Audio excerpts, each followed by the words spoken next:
Bonsoir bien-aimés, bonsoir, comment vous allez? J'espère que vous allez bien et que vous vous portez bien. Encore une semaine encore vient de s'achever et vraiment j'espère que la semaine a été remplie et riche de bénédictions pour vous. Vraiment j'espère que ça a été votre cas. Vraiment c'est certes vous avez pour certaines ça n'a pas été facile, mais par la grâce de Dieu ils ont pu vraiment avoir la victoire sur vraiment tout ce qui s'est présenté à eux, et nous rendons grâce à Dieu pour son amour et pour sa fidélité dans la vie de chacun d'entre nous. Donc aujourd'hui encore, nous allons aller dans un sujet encore. Donc je vais récupérer mes notes comme d'habitude. Donc avant d'aller dans notre sujet, j'aimerais juste dire à quelqu'un que vous savez, bien aimé, tu sais, tu n'as pas besoin d'attendre des choses des autres en fait. Comme des autres, c'est quoi? Tu sais, tout ce que tu feras, que ça soit bon, il y aura toujours des personnes qui viendront vraiment pour te lancer la pierre. Il y aura toujours des personnes pour te blâmer. Il y aura toujours des personnes pour te critiquer. Peu importe les actions que tu poseras, peu importe les bonnes actions que tu feras, il y aura vraiment des personnes pour te blâmer. Il y aura des personnes qui trouveront vraiment quelque chose à dire. Mais tu sais, tout ce que tu fais, ce qui te donnera une conscience tranquille, c'est lorsque toi-même, enfant de Dieu, tu sais que tout ce que tu fais, le Seigneur vraiment prend plaisir en cela, le Seigneur agrée cela. Si le Seigneur vraiment agrée cela, ce que les hommes peuvent dire vraiment t'importe peu. T'importe peu parce qu'il y a beaucoup, il y a des gens qui sont beaucoup déstabilisés par ce genre de choses. Il faut que tu retiennes cela, bien-aimé. Tous ne t'applaudiront pas. Tous ne t'applaudiront pas. Il y aura des personnes qui te lanceront des pieds. Il y aura des personnes qui diront des choses sur toi. Mais c'est pas pour autant que tu dois vraiment, tu dois vraiment abandonner. Non. C'est pas pour autant que tu dois abandonner. Tu dois aller. Tu sais là où tu vas. Tu sais la vision qui t'a été donnée. La vision que le Seigneur a mis au devant de toi. Donc, ne te décourage pas. N'abandonne pas. Parce que laisse-moi te dire que ces critiques, ces blâmes, tout cela, ça ne finira jamais. Est-ce que tu comprends un peu? Ça ne finira jamais. Mais ce que doit toi te donner la force, ce que doit te donner vraiment le courage d'avancer, c'est que ce que tu fais, tout ce que tu fais, tout ce que tu poses comme action, c'est des choses vraiment qui, d'abord en premier, qui plaire à l'Éternel. Parce que tu sais que tout ce que tu fais, tout ce que tu poses comme action, parce que tout ce que nous faisons, nous savons, il y a des choses que nous faisons qui déplaisent au Seigneur, nous le savons tous. Donc il y a des choses quand tu fais, tu sais que ceci vraiment, le Seigneur agrée cela.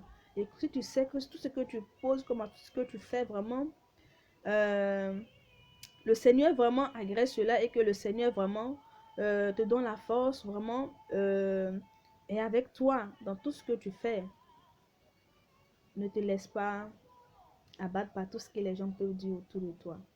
Est-ce que vous comprenez un peu? Et parfois même, tu peux avoir l'impression que il y a comme un silence autour de toi.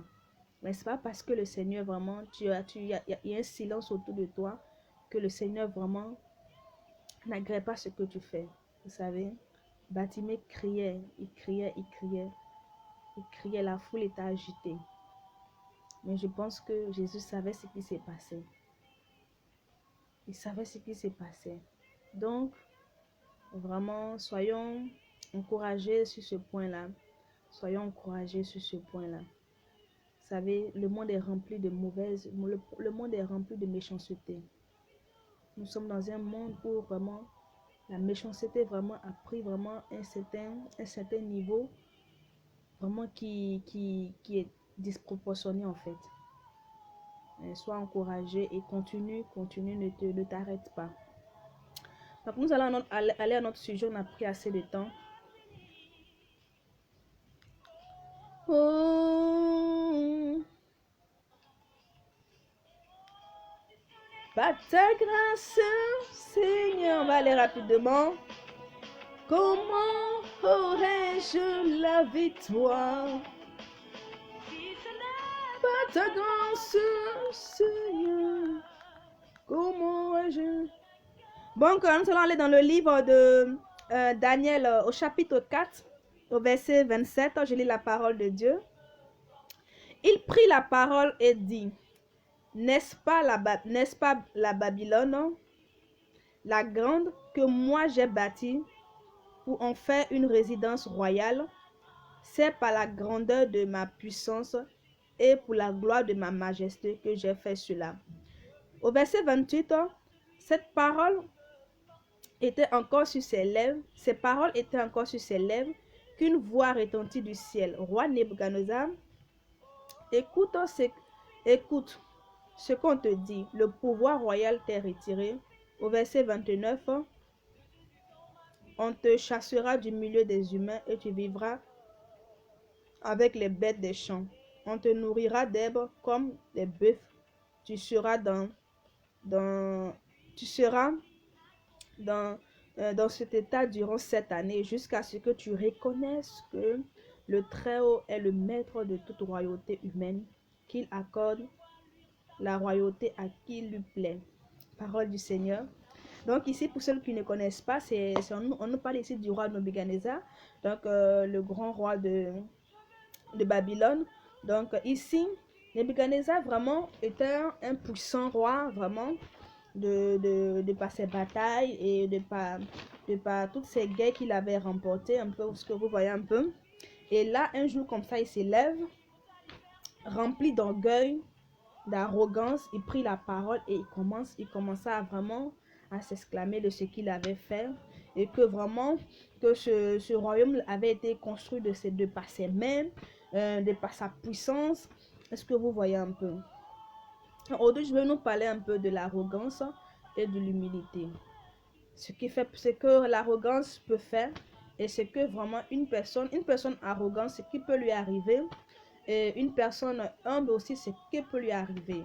Et qu'est-ce que Dieu dit vraiment de ces deux sujets? Donc, vous voyez un peu, donc il a été chassé du trône.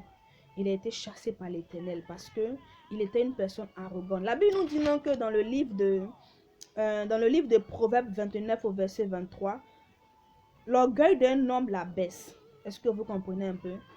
Quand un homme est orgueilleux, la Bible dit non que le Seigneur a horreur des personnes qui sont orgueilleuses.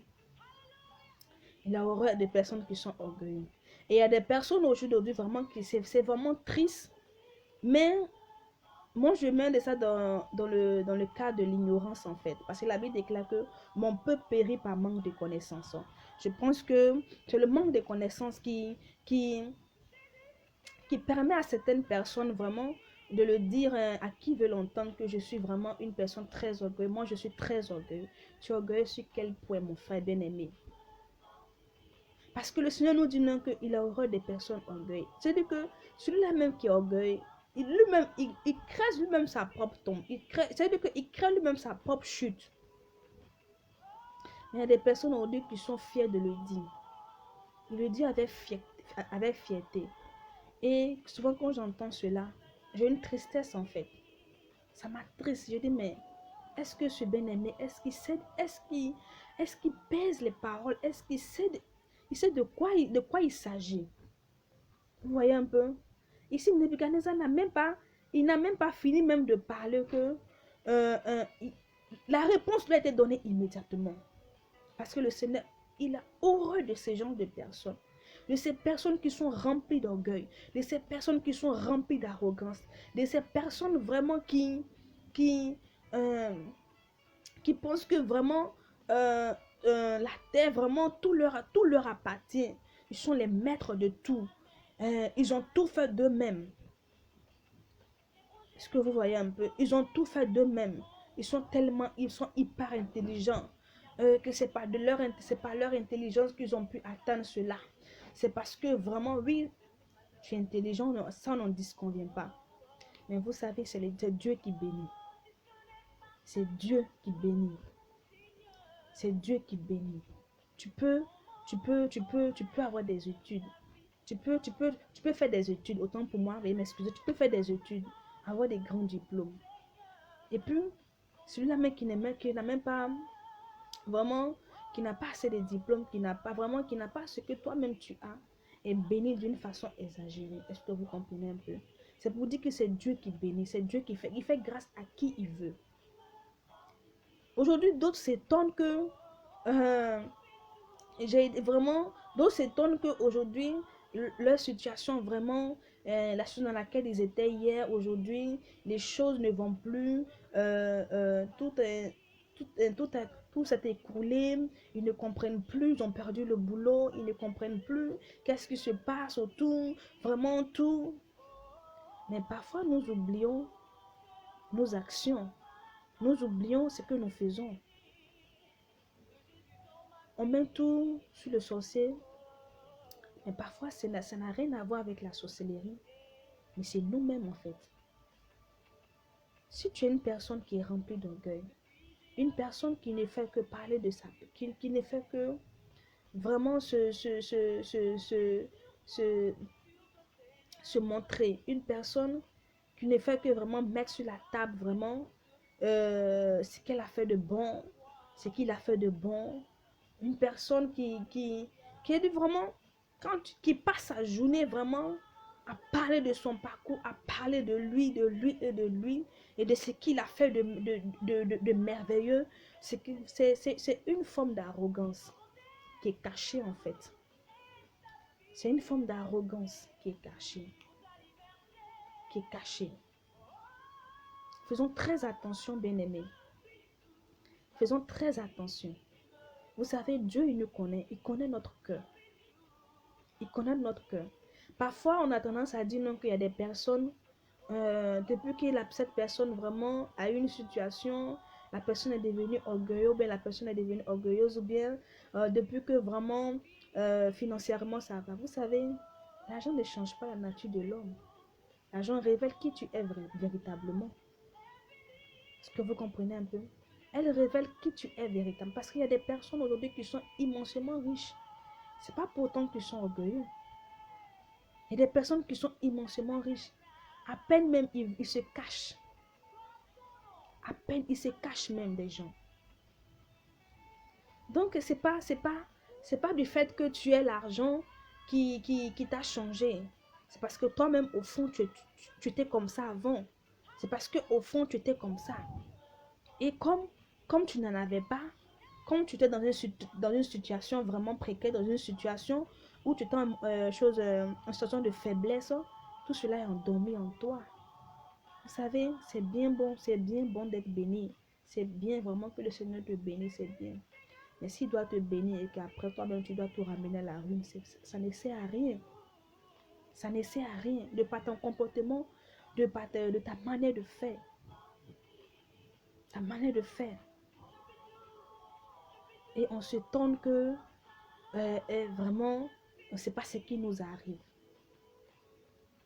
Des personnes, parce qu'ils ont l'argent, parce qu'ils sont aisés financièrement, ils vont marcher sur des gens. Ils vont faire des choses vraiment ignobles. Ils vont marcher sur les autres. C'est déplorable. Et c'est triste. Parce que la fin de tout cela, c'est leur chute. Parce que la Bible nous dit, celui qui se lève pour vraiment se montrer à qui veut l'entendre, celui qui se lève pour se montrer que c'est moi, cette personne sera abaissée. Aujourd'hui, tu es abaissé. Aujourd'hui, le Seigneur t'a rabaissé. Il t'a ramené en bas. Il t'a ramené en arrière. Parce que tu es une personne, tu es remplie d'orgueil. Parce que tu es très orgueilleux. Mais tu ne regardes pas cela. Parfois, il faut faire vraiment, il faut s'asseoir et regarder à sa vie. Regarder ce qui n'a pas marché. Qu'est-ce que j'ai fait? Quelle action? Quelle pas quelle chose j'ai fait? Qu'est-ce que j'ai fait et qu'aujourd'hui la situation est comme ça. Et souvent on oublie, on se fait passer pour des victimes. On se fait passer pour des victimes aux yeux des hommes. Mais tu sais, bien-aimé, Dieu il te connaît. Dieu il te connaît. Quand tu étais dans tes moments d'arrogance, tu t'es enflé d'orgueil. Le Seigneur te voyait. Les hommes te voyaient, mais les hommes s'étonnaient parce qu'ils se disaient, ah mais cette personne, elle n'était pas comme ça. Vraiment, il était bien. Mais le Seigneur t'a béni pour qu'on puisse connaître qui tu es véritablement. Que toi-même tu reconnaisses qui toi-même tu es véritablement. Parce que nous-mêmes, nous sommes là. Nous ne nous connaissons pas véritablement. Est-ce que vous comprenez un peu? Voilà pourquoi chaque fois le Seigneur vraiment, il nous permet vraiment de faire ressortir des choses en nous. Et si ces trucs-là, il met un accent dessus pour nous permettre vraiment de changer, pour nous permettre vraiment d'être transformés. Et lorsque le Seigneur nous montre vraiment ces choses-là qui sont en nous, ces choses-là que nous faisons vraiment, en quelles il a horreur, des choses qui déplaisent à Dieu, quand le Seigneur nous montre ce genre de comportements, ce genre de choses qui sont en nous, c'est pour nous permettre, nous, de changer, de délaisser cela. Est-ce que vous comprenez un peu? Parce que le Seigneur, il ne veut pas nous... pour Dieu, Dieu ne veut pas te bénir pour te ramener en bas. Ce n'est pas le plan de Dieu. Quand Dieu te bénit, il dit on va de gloire en gloire. Quand Dieu te bénit, c'est pour t'emmener encore plus. Et il y a des personnes dommages. Ils ont une petite bénédiction et ils se limitent à ça. Oh, c'est pas là-bas que Dieu te limite. C'est pas là-bas que Dieu t'a limité en fait. Dieu veut aller encore plus avec toi. Il veut t'emmener encore plus encore. Mais, dommage. Et le peu qu'on te donne, le peu que le Seigneur met à ta disposition, ça devient pour toi un sujet vraiment un sujet d'arrogance envers les autres, envers ceux qui n'en ont pas. Ça devient un sujet d'arrogance pour toi. Vous voyez un peu Nebuchadnezzar, rempli d'arrogance, rempli d'orgueil. Il faisait part de sa grandeur, de sa puissance, de ce qu'il avait fait. Oh, il avait oublié qu'il y a un Dieu dont on appelle le roi des rois, l'autorité suprême, celui qui établit toute royauté sur la terre. Est-ce que vous comprenez un peu? Nous allons aller encore. Donc vraiment bien aimé, si tu es dans ce cas-là, commence à prier pour ton cœur. Si ton cœur est rempli d'orgueil, commence à prier pour que le Seigneur t'en délivre. C'est pour toi. C'est dans ton avantage en fait. Commence à prier pour que le Seigneur vraiment t'en délivre. Pour n'importe que parce que si tu demeures dans ça, laisse-moi te dire que la chute n'est pas loin. Et tu ne pourras que t'en prendre à toi-même. Nous allons aller encore dans le livre de... Un instant.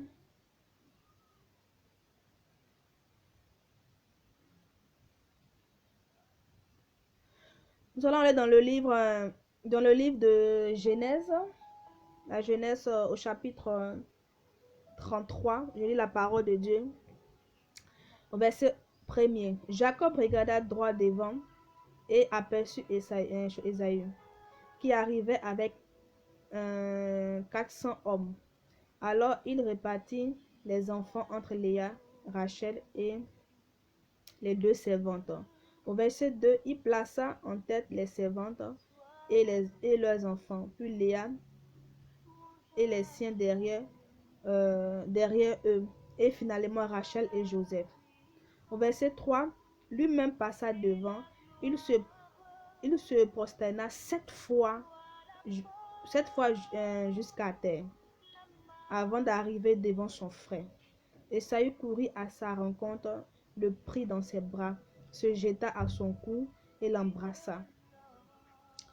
Tous deux se mirent à pleurer, puis Ésaü leva les yeux et vit les femmes et les enfants qui sont ceux vu les enfants, vu les femmes et les enfants.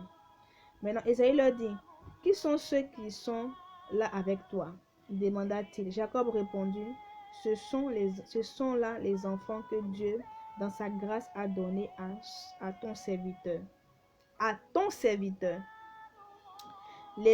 Au verset 6, les servants s'approchèrent avec leurs enfants et se prosternèrent. Puis Léa et ses enfants vinrent se prosterner, enfin Joseph et Rachel. Au verset 8, Esaü demanda, que veux-tu faire avec tout ce camp que j'ai croisé? C'est un cadeau pour obtenir la faveur de mon Seigneur. J'ai beaucoup de biens. Mon frère dit Esaü, garde ce qui est à toi. Non, dit Jacob, je t'en prie.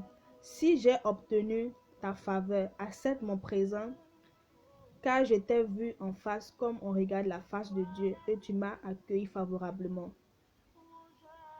Je m'arrête là. Donc vous voyez un peu, ça c'est Joseph, c'est Jacob. Je vais pas aller encore loin pour aller nous expliquer encore parce que c'est un peu long. Donc j'ai pris juste une partie là. Vous voyez ici, il appelait son frère ici. Il s'est rabaissé, il s'est humilié auprès de son frère. Tu me diras bien parce qu'il avait fait du mal à son frère. Je suis désolée, bien-aimé. Il s'est humilié ici, il s'est rabaissé ici auprès de son frère. Et au verset 32, pour ceux-là qui prennent les notes, qui peuvent lire à la maison, mettez à la maison. Au verset 32, avant même qu'il ne croise son frère, il avait déjà envoyé ses serviteurs auprès de son frère avec des présents. Et il a donné comme un consigne à ses serviteurs de dire à son frère que c'est de la part de lui, de son serviteur. Donc lui, il considérait son frère supérieur à lui. Or, la bénédiction que son père lui avait donnée, c'était considéré que lui, il devait être supérieur par rapport à son frère. Mais ici, Jacob, il s'est considéré en fait, il s'est rabaissé et il a placé son frère au-dessus de lui. Est-ce que vous comprenez un peu? C'est une forme d'humilité en fait.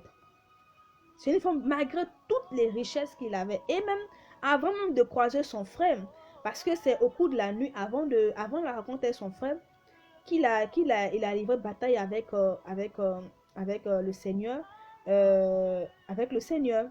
Est-ce que vous comprenez un peu? Et c'est en ce moment-là que son nom avait été changé en Israël. Parce que lorsqu'il a dit non, que mais laisse-moi partir, il a dit non, que bénis-moi, dis-moi qui tu es. Il a dit non, que tu t'es battu avec l'Éternel et tu as remporté. Dorénavant, tu ne t'appelleras plus Jacob, mais tu t'appelleras Israël. Est-ce que vous comprenez un peu?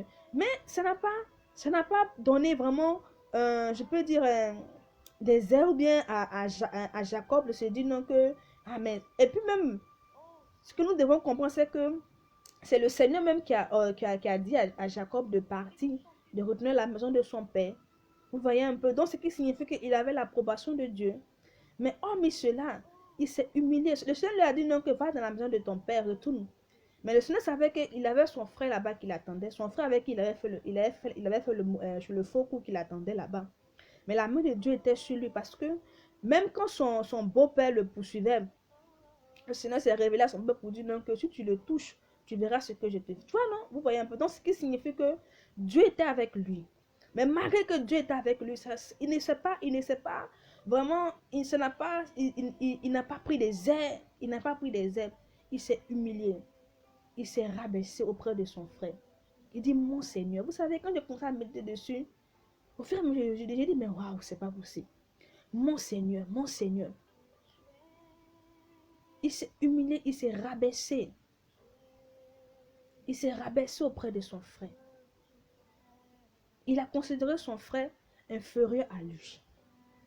Malgré toute la richesse que le Seigneur lui avait donnée. Malgré vraiment tout ce que le Seigneur vraiment avait mis à sa disposition. Parce que c'était un homme qui parlait avec Dieu.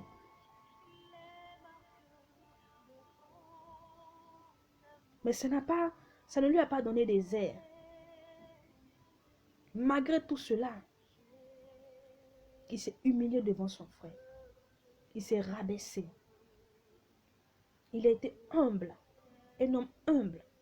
rempli d'humilité. Rempli d'humilité. Pas que son frère l'a humilié. Lui-même, il s'est rabaissé au devant de son frère. Mais nous, aujourd'hui, enfants de Dieu, non. Non. Non. Aujourd'hui, tu dis, tu fais quelque chose à un frère net là. Il bouillonne en même temps. Il est prêt même à te, vraiment, à te faire une action même que toi-même tu n'oublieras jamais. Nous ne sommes pas humbles. Nous ne sommes pas humbles. On refuse vraiment de s'abaisser. De se croire que, parce que moi je suis ça, je ne peux pas m'abaisser au devant de lui. Parce que moi j'ai ça, je ne peux pas me... Vous savez, Dieu savait que Jacob partait à la rencontre d'Ésaü. Et Dieu savait que Ésaü avait contre. Il avait une rancune contre son frère qui lui avait fait ce coup. Dieu savait. Mais Dieu attend quelque chose de nous. Dieu attend un caractère, que nous révélons ce caractère dans lequel il prend plaisir. L'humilité. L'humilité. Malgré tout ce que le Seigneur lui a donné, malgré toutes ses richesses. Mais il a été humble.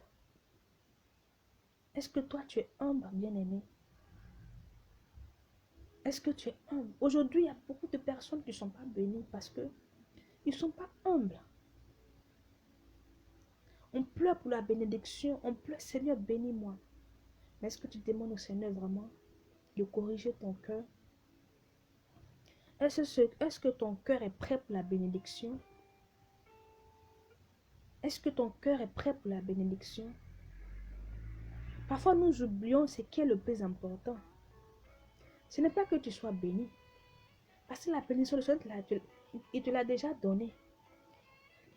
Mais est-ce que ce cœur-là est prêt pour entrer dans cette bénédiction? Est-ce que ce cœur est prêt? Est-ce que notre cœur est prêt, bien-aimé? Est-ce que ton cœur est prêt? Aujourd'hui, il y a des personnes, mais je vous assure, qui sont foncièrement méchantes. Des personnes qui ne sont pas humbles. Mais parce qu'aujourd'hui, ils n'ont rien. Parce qu'aujourd'hui, ils n'ont pas. Mais quand tu le vois, ils sont là comme ça. Quand ils voient des gens, oh, c'est des dangers. C'est des dangers. Parce qu'il n'en a pas aujourd'hui. Et qu'il a ce comportement. Et parfois, même tu dis, hé Seigneur, mais ce frère-là, il est bien. Il est humble. Vraiment, il est rempli d'humilité. Oh Seigneur, mais comment c'est fait? Mais tu connais son cœur. Dieu connaît son cœur. Dieu connaît son cœur. Cette soeur-là, Dieu connaît son cœur. Nous devons faire très attention. C'est bon la bénédiction, mais quand le cœur n'est pas préparé, ça devient vraiment une occasion de chute pour toi. Ça devient une occasion de chute. Nous devons prier pour notre cœur. Nous devons chercher à être des personnes humbles. Nous devons chercher à être des personnes humbles. La Bible nous dit, nous allons aller dans la parole de Dieu pour terminer. Donc ici on dit, au proverbe, je reviens encore sur le proverbe 29 au verset 23. L'orgueil d'un homme l'abaisse, mais celui qui est humble d'esprit obtient gloire. Vous voyez, celui qui est humble d'esprit obtient la gloire. Et cette gloire, c'est la gloire de Dieu. La gloire de Dieu est sur cette personne-là. Et ici, on voit que Jacob était humble. Il s'est humilié auprès de son frère. Il ne s'est pas mis soit inférieur à son frère. Il s'est rabaissé. Il s'est mis supérieur à son frère. Veuillez m'excuser. Il s'est mis supérieur à son frère. Mais il s'est rabaissé. il s'est fait inférieur. Il a laissé la supériorité à son frère. Jusqu'il appelle Seigneur. Vous savez, c'est fort. Il dit, je vais répondre le passage. Il dit, non, dit Jacob, je t'en prie. Si j'ai obtenu ta faveur, accepte mon présent, car je t'ai vu en face, comme on regarde la face de Dieu, et tu m'as accueilli favorablement. Vous voyez? Vous voyez? C'est-à-dire que il est rempli d'humilité. C'est une personne qui est humble. C'est une personne qui sait reconnaître. Qui sait reconnaître vraiment la force de l'autre. Qui sait reconnaître vraiment les bonnes choses qui sont en l'autre. Une personne vraiment, malgré tout ce qu'il a, malgré toutes les bénédictions, malgré que le Seigneur même est avec lui, malgré tout, il a décidé de s'humilier. Il a décidé de se rabaisser. Il a décidé vraiment, il a mis son frère au-dessus. Vous voyez un peu. Et quand j'ai médité sur le Seigneur m'a ramené dans le proverbe. Et il a obtenu la gloire de Dieu. C'était un homme riche et béni. Un homme riche et béni. La Bible nous dit dans le livre de Proverbes 18 au verset 12, il dit, l'humilité précède la gloire. L'humilité précède la gloire. Si tu es une personne humble, remplie d'humilité, la gloire de Dieu sera sur toi. Parce que c'est en cela que le Seigneur prend plaisir. C'est en cela que le Seigneur prend plaisir. Il cherche ces gens de personnes. Des personnes qui sont humbles. Est-ce que tu es humble? Est-ce que tu es humble, bien-aimé? Faisons très attention. Faisons très très attention. Donc c'était un peu mon message d'aujourd'hui. C'était un peu mon message. Et dans le livre de Luc 1 au chapitre 52 au 53, on dit le Seigneur élève les humbles. Et nous savons un peu, Jacob a été vraiment béni. Il a été élevé, il a été béni. Il a été béni. Donc j'aimerais t'encourager, bien-aimé. Vraiment, j'aimerais t'encourager à être une personne humble. De plus en plus, sois humble. Sois humble, sois humble. Sois rempli d'humilité. Ça ne fait pas de toi un faible. Est-ce que vous comprenez un peu? Ça ne fait pas de toi un faible. On a tendance à penser que quand tu es une personne vraiment, tu es rempli d'humilité, ou bien tu es une personne humble, genre tu es faible, ou bien tu deviens un suiveur. Non, c'est pas ça. Vous savez, les hommes peuvent penser autrement. Les hommes ou ceux qui ne savent pas peuvent penser autrement. Mais bien aimé, toi qui connais la parole de Dieu, toi tu sais en quoi Dieu prend plaisir. Pour toi, c'est une victoire. Tu dois être humble. Il faut que tu travailles ton cœur. Travaillons notre cœur. Travaillons notre cœur. Et pour toi qui dit à qui veut l'entendre que tu es orgueilleux, fais très attention. Bien aimé, fais très attention. Il n'est pas tard. Il n'est pas tard. Parce que le Seigneur te donne encore une marge, il te donne encore cette possibilité vraiment de venir se répondre au devant de lui. De venir vraiment déposer ton cœur pour que lui qui transforme les cœurs des pierres en cœur de chair puisse transformer ce cœur-là qui est rempli d'orgueil. Afin que toi, tu ne sois pas précipité. Afin que toi, tu ne sois pas cette personne que tu as aujourd'hui. Ne pense pas que c'est parce que tu es trop intelligent. Ne pense pas que c'est parce que vraiment tu as trop bossé. Oui, tu as bossé, je ne disconviens pas. Mais pour aller travailler, il faut que tu aies la force, il faut que tu aies la santé. Et celui qui donne la force et la santé, c'est Jésus-Christ de Nazareth. Et cette force et cette santé-là, tu ne l'as pas achetée. Ton argent ne l'a pas acheté. Donc il faut savoir reconnaître vraiment ce Dieu-là qui fait tout pour toi. Il ne faut pas être campé sur sa personne. Ne sois pas campé sur ta personne. Moi, moi. Il n'y a pas de moi ici. Il n'y a que Jésus seul qui te donne la force, qui te donne les capacités de pouvoir atteindre, qui t'a permis d'atteindre ce qu'aujourd'hui tu as aujourd'hui. Tout ce que tu as, tu le dois sur. Arrête de crier sur tous les toits. Ça ne va pas t'arranger, bien-aimé. Vraiment, prions pour notre cœur. Prions pour notre cœur. Prions pour notre cœur. Si tu dois